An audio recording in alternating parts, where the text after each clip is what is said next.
السلام علیکم۔ میرا نام حفیظ حیدر ہے اور میں کلینیکل سائیکالوجسٹ ہوں۔ آج بات کریں گے اسٹریس کی۔ اسٹریس ہماری سوسائٹی میں بہت کامن ہے۔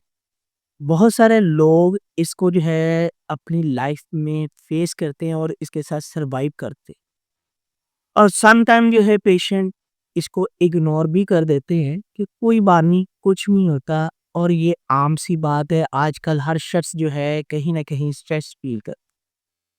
اسٹریس ویسے تو عارضی طور پہ ہوتا ہے، لیکن اگر یہ اٹیک کر دے، اس کی سیوریٹی لیول بڑھ جائے، تو اس کی بہت ساری سمٹم پیشنٹ کو فیس کرنا پڑتی ہے۔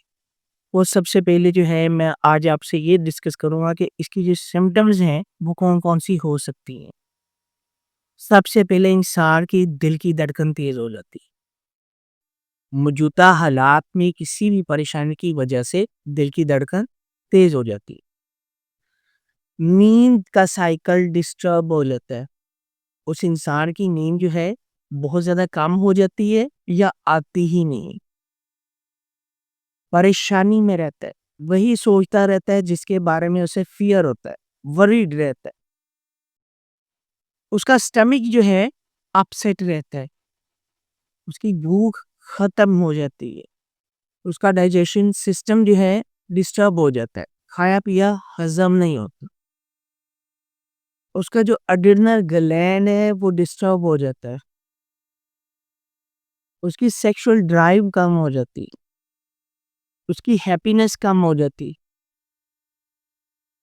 اس کے بال جھڑنا شروع ہو جاتے ہیں، اس کا جو کنسنٹریشن لیول کم ہو جاتا ہے۔ جہاں اس کو ڈیسیژن میکنگ پاور یوز کرنا پڑتی ہے، وہاں اسے پریشانی کا سامنا کرنا پڑتا ہے اور وہ اپنی ذمہ داریوں سے بھاگتا ہے۔ یہ بیسک سمٹمز ہیں اسٹریس کی، جو وقتی ہوتی ہیں، لیکن اگر انسان اپنے اسٹریس کو مینیج نہ کر پائے تو یہی وقتی سمٹم اس کی لائف میں بہت زیادہ بڑی ڈسٹربنس پیدا کر سکتی ہیں۔ اسٹریس آگے اور ذہنی مسائل میں کنورٹ ہو جاتا ہے۔ بہت سارے لوگ اسٹریس کے ساتھ سروائیو کر رہے ہیں، وہ کہتے ہیں نہیں، اسٹریس تو عام سی بات ہے، اس کے لیے ٹریٹمنٹ کی ضرورت نہیں ہے، اور سم ٹائم اس کا ٹریٹمنٹ کروانا ضروری ہوتا ہے، جس کے لیے میڈیکیشن بھی ضروری ہوتی ہے اور سائیکو تھراپیوٹک پروسیجر سے گزرنا بھی ضروری ہوتا ہے، اور لائف سٹائل میں چینجز کی بھی ضرورت ہوتی ہے۔ مائنڈفولنس ایکسرسائزز اس کی بھی پریکٹس ضروری ہوتی ہے۔ تو اسٹریس کو عام سی بات نہ سمجھیں، اور اس کو بر وقت اس کا علاج کروائیں تاکہ چیزیں بہتر ہو سکیں۔